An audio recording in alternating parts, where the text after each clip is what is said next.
The gavel slammed down like a gunshot in the Senate chamber. But it was my father's voice that shattered me first. Aiden, you're my golden son. Don't you dare tarnish this legacy with your weakness.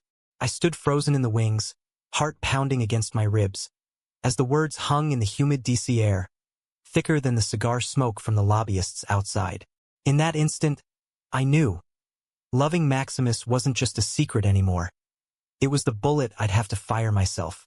Washington, D.C. in the summer of 2025 felt like a pressure cooker disguised as a city of monuments.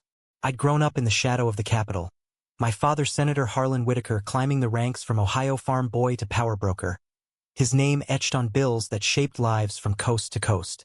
He called me his golden son from the day I could walk, parading me at fundraisers in starched collars and polished shoes, whispering that leadership meant sacrifice, meant burying your truths for the greater good. By 18, I was interning in his office, drafting memos on education reform while dodging questions about my future, law school, maybe a run for Congress. The family torch passed smooth as a relay race. But Maximus? He crashed into my world like a rogue wave on the Potomac. We met at Georgetown, freshman orientation, both of us wide-eyed transplants trying to navigate the ivy-covered maze of privilege and pretense.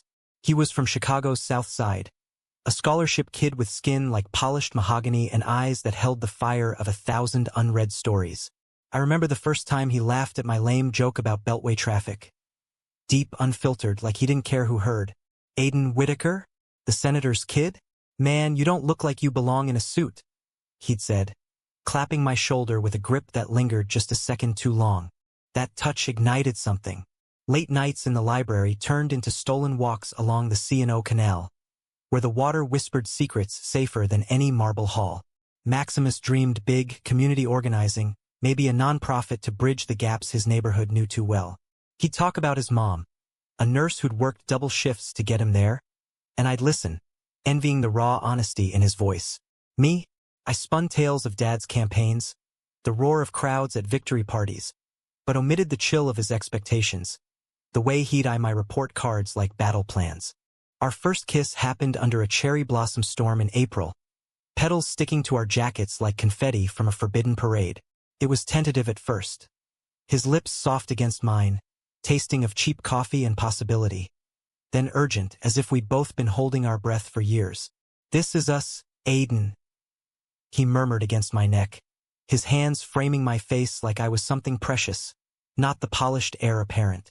No scripts, no spotlights, just real. We built a life in the cracks. Weekend drives to Shenandoah, where we'd hike until our legs burned, collapsing on blankets to watch stars prick the velvet sky. He traced patterns on my arm, stories of constellations mixed with dreams of a world where love didn't come with asterisks. I'd lean into him, the weight of his body grounding me against the vertigo of my double life. At home, I was the dutiful son, charming donors at galas, my smile a shield.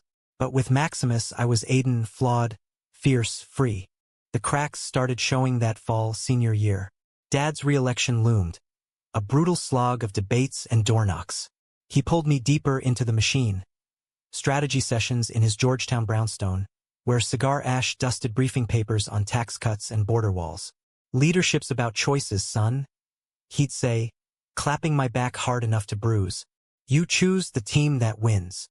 I nodded, throat tight, because choosing Maximus meant choosing exile, from the family, the firm handshake network that could launch a career or bury one. Maximus sensed it, of course. "You're fading on me, Whitaker," he'd tease over FaceTime. His face pixelated but his worry sharp. We'd argue in whispers, me defending Dad's greater good, him countering with stories of friends back home, outed and ostracized, their futures torched like so much kindling.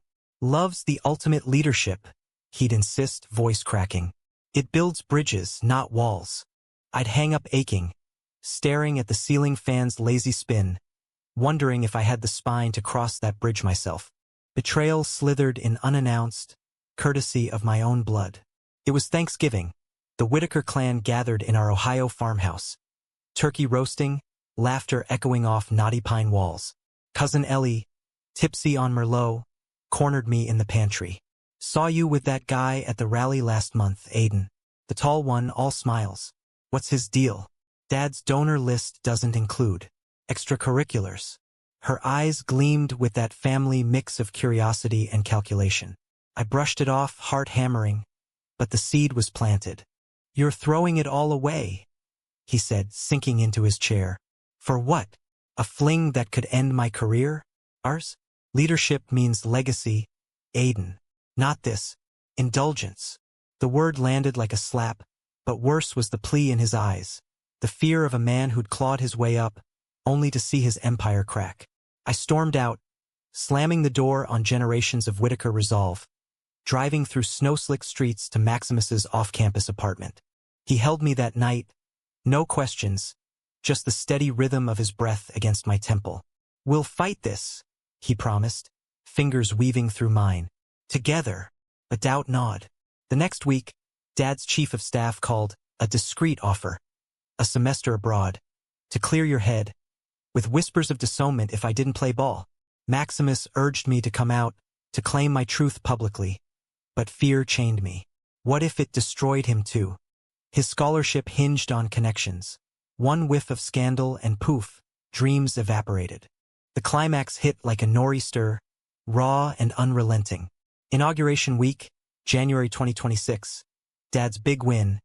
A seat on the Foreign Relations Committee. The city buzzing with black-tie optimism. The gala was at the Kennedy Center. Crystal chandeliers dripping light over tuxedoed elites. Jazz horns wailing like sirens. Maximus and I had planned to slip away early. But Ellie, ambushed us in the foyer, her phone out, recording. "Smile for the family album, cousins," she slurred, but her eyes were daggers. The video went viral before dessert plates cleared.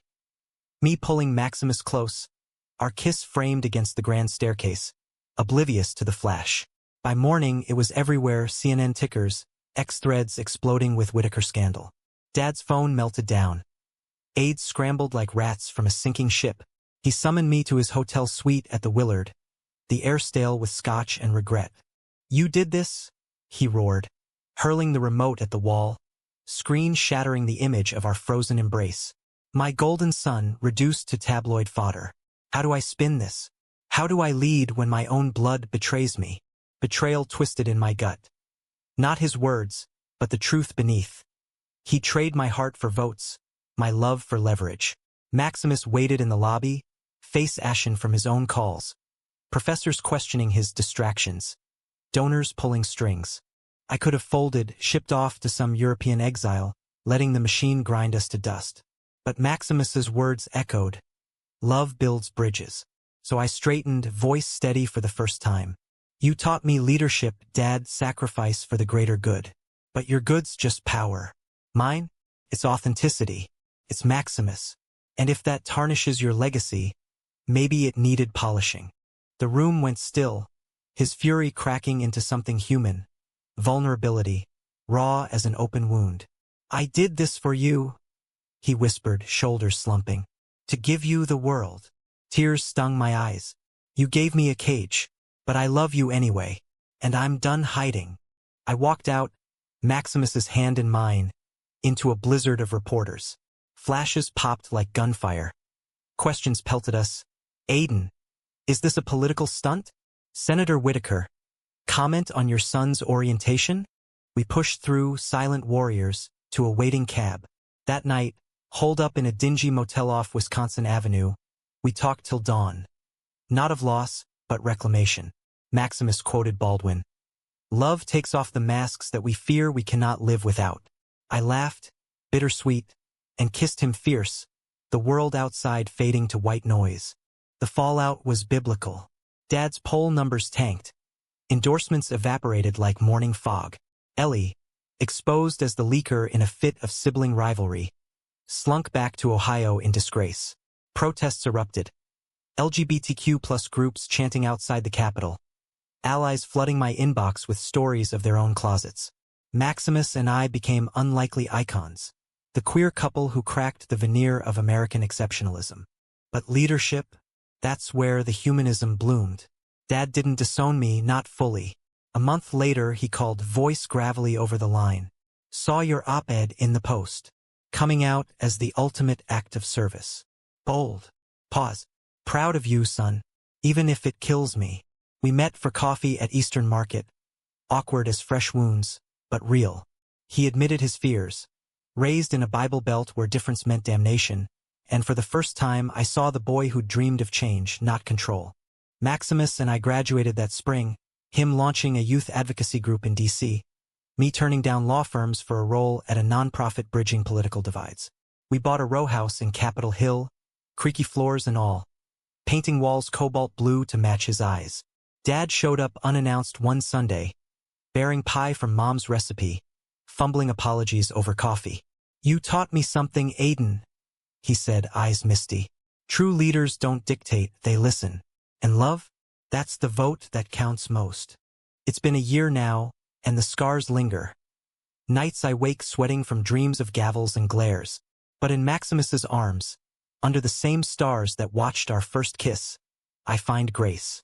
Washington's still a beast, churning ambitions like a millstone, but we've carved our space. Not golden idols, but flawed men building something enduring. Turns out, the greatest lesson in leadership isn't holding power. It's wielding vulnerability like a lantern, lighting paths for those afraid of the dark. And Dad? He quotes my op-ed in Speeches Now, A Quiet Evolution. My golden son showed me, he'll say, voice steady, that strength isn't in silence, it's in the roar of truth. We don't hug it out like in movies. Progress is messier. But last Fourth, watching fireworks burst over the National Mall, his hand on my shoulder felt like absolution. In America, where dreams clash with realities, love isn't a scandal. It's the spark that forges leaders from the ashes of betrayal.